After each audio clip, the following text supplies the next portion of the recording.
are in process of developing a whole series of techniques which will enable the controlling oligarchy to get people actually to love their servitude. People can be made to enjoy a state of affairs which, by any decent standard, they ought not to enjoy.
Unbelievable. Everyone's distracted. No one's paying attention to what's really going on and how horrible things can be. I started writing an article today, and I was referring to the insanity of it is like people that want gun control, as if taking guns away from law-abiding citizens is going to stop criminals from getting guns and doing horrible things. And at the same breath, these same people say that they want to protect children, while there's no blame from the pharmaceutical industry for these school shootings. There's no understanding of the deep psychological effects of these drugs that were put on children, and children that are actually kidnapped, put under mind control. All sorts of things happen, ladies and gentlemen, that you just don't know about. But that's why you watch Truth Talk News, where truth the mainstream media ignores is the top story. So we're going to be talking about Mr. Mark Bowles. He's 32 years old, and he is he's disabled now, but the problem that happened with him is that he was abused by the prison system, as many are, and then actually had the audacity to be charged with assault while he was having a epileptic seizure caused by overprescriptions of drugs that they gave to him in the medical facility. Now, he was in a, again, the gentleman has some problems, but the prison system, again, is not the place. And then when he was there, some perp tried to rape him, smashed his skull, put him in a coma for a couple of months. Or I don't know if the chain of events are not the same, but I just wanted to discuss the fact that this whole legal system that we have is so corrupt. It's corrupt to the core. It's systemic corruption. We can talk about the Cash for Kids scandal, which was in 2008 in Wilkes-Barre, Pennsylvania, where Senior Judge Michael Conahan and President Judge Mark Chiarvella were convicted of taking $2.5 million of money to keep prisons filled with children. They sentenced children to extended stays in juvenile detention for offenses as minimal as mocking a principal on MySpace, trespassing in a vacant building, or shoplifting DVDs, and they gave them like 6 months. All this kept these things filled, and yes, abuses happen, and the abuses happen by the prison guards, not just the inmates. Everyone thinks it's the inmates in there. Well, the guards are horrible. And in this particular case, I have Mark's mother, who's going to be joining me in just a moment, Diane Sprouse, who's going to go into this story.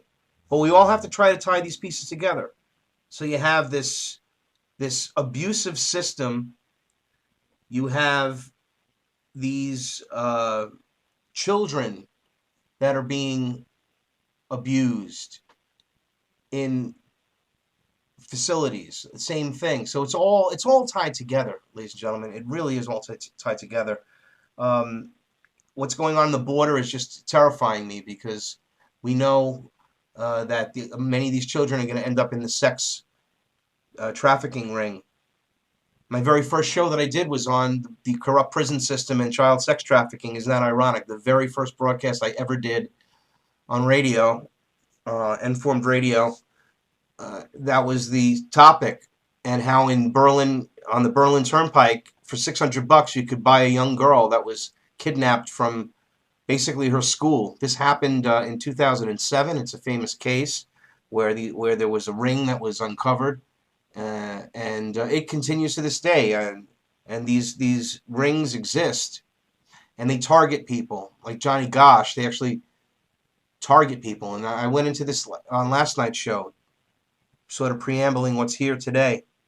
So you have to understand that there is a systemic, twisted, evil, I mean absolutely evil element involved here. It's not just random acts of people being, everyone knows people you go to prison, it's almost like a joke, the idea of being raped in prison, but it's no joke. They don't report these things. And in the case of people that have, cognitive problems or mental issues, they're abused, and most of the time nothing is done about it. Everyone gets away with it. In fact, I wrote a little piece here. I just wanted to go through it here. It's like, mentally ill people are often brutalized and murdered behind bars because it's very easy to hide these type of things, as I said. And it's horrible. Jerome Murdoch was baked to death in Rikers Island. Can you imagine that? That was just a couple of weeks ago. They baked him to death. Darren Rainey was scalded to death in Dade Correctional Facility shower. Larry Neal was murdered after 18 days of being arrested, and nobody knew where he was, in Memphis, Tennessee. James Embroy was starved to death in a Kentucky prison. Carlos Umana starved to death in a Utah jail.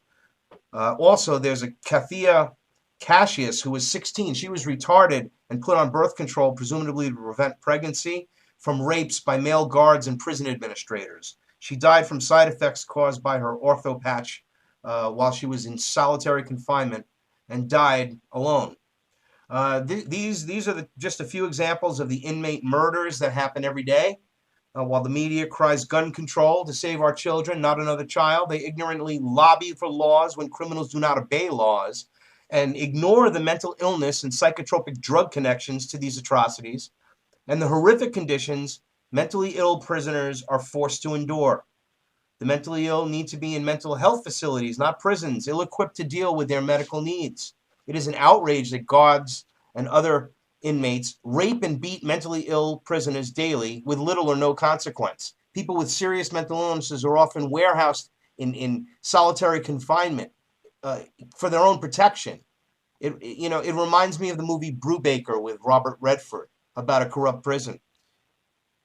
Fact is even more startling than fiction, folks. Matters are only getting worse. There are 54 private prisons in the United States and over 2.3 million inmates. 70% of these inmates are incarcerated for victimless crimes, drug offenses, pre-crimes like drunk driving and other regulatory offenses. The United States Department of Justice, who is responsible for protecting people who are institutionalized in prison or in mental facilities, people like Mark, who when he was brutalized in a Minnesota prison, the U.S. Department of Justice is also charged with protecting the rights of Americans who have disabilities. This is all, it's just a flagrant disregard. Now, if this was under the agenda, if it was under the New World Order Obama agenda that we're going under here, and it suit the needs, then Mark would be spotlighted and everyone would be all over it. But no, this is something they don't want people to know. They don't want them to know that Mark Bowles is a victim of an evil system that allows this type of disgusting, sadistic. I can't even come up with another adjective to describe the evil of these people. They allow it to happen. So joining me is Diane Sprouse, who is Mark Bowles' mother. Diane, are you there? Yes, I am here. I'm here. Hello? Diane, are you there? I am here. Hello. No, listen, you're there, but the problem is they hit us. They hit us already. My God, my stream just, yeah, hold on a second. Oh my. I literally interrupt. Look how directly obvious they are with us. Not only they're right horrible. on it. I mean, hold on. It just immediately. I swear to God, the minute I put you on air, Satan hates me. Well, all right. So wait a second. So as soon as it allows me to, okay. Wait a minute. Okay. Looks like we're going. All right. Yay. It's catching up. Wait a minute. How's that possible? What did they do? Okay, ladies and gentlemen, it looks like once again, I mean, that was the most blatant, obvious electronic attack that I think ever since, with all the many attacks. And Harry Linkwood was funny. He was telling me yesterday how when I had the problems I had on last night's show, it was right after Harry started promoting the fact that Howard Neiman's live on air, and literally he posted that, and a moment later, doomed. They hit me with another one. I also think they actually timed something, because usually, that's what's interesting, is usually around 7:30, around the midpoint. That's why I put this break in the middle. They tend to like destroy the stream. They just like kill the stream, and it happens again, like it just happened a moment ago. I always put the videos together. I'll tie the missing pieces together and put it up as one post. But it's unbelievable what they continue to do to stop this information from getting out, from the truth getting out. And we need to get the truth out. And Diana Sprouse is here to tell us the truth about her son and the horrific burden put upon him and your family. Diana, I first of all, I just can't believe that in this country something like this could be happening, but it is. And I know you're under a big struggle here, and you need help. So we're going to try to help you and get this message out as much as we can.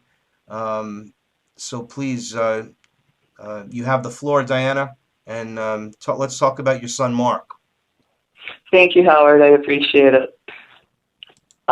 Yes, my son, Mark, we've gone through so much. It's unbelievable.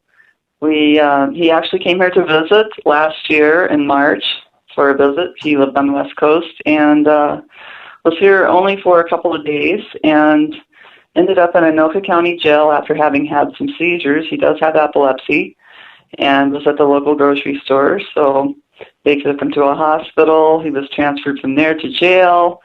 And while he was in jail, he tried to, well, actually somebody hit on him, another man, a really big man. Now, my son has spinal cord injuries, and he has titanium plate in the spine, a spacer where L1 used to be. He also suffers from PTSD, post-traumatic stress disorder, as well as an undiagnosed or not otherwise specified personality disorder, which stems from trauma and abuse from years ago. So while he was in Anoka County Jail, this guy wouldn't take no for an answer. He actually made a physical attempt on my son at one point as they were coming back on an elevator. And then the following morning, this guy was laying in wait for him as he came out of his cell. And a fight ensued. The guy started the fight. Darcy Lewis started the fight with my son and beat him profusely. My son tried to defend himself.